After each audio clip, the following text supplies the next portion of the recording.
Посланник Аллаха, алейхиссаляту вассалям, сказал: «Я ручаюсь, обещаю за дом в окрестностях рая для того, кто станет отказываться от споров, даже если и будет прав.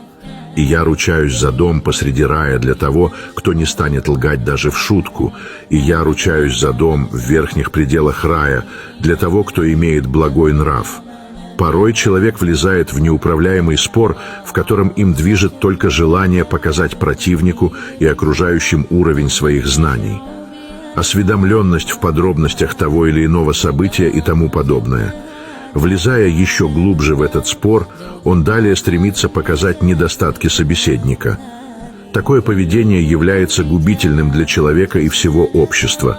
Всевышний покрывает недостатки того, кто сдерживает свой язык, и не наказывает того, кто сдерживает свой гнев, и принимает жалобы того, кто к нему обращается.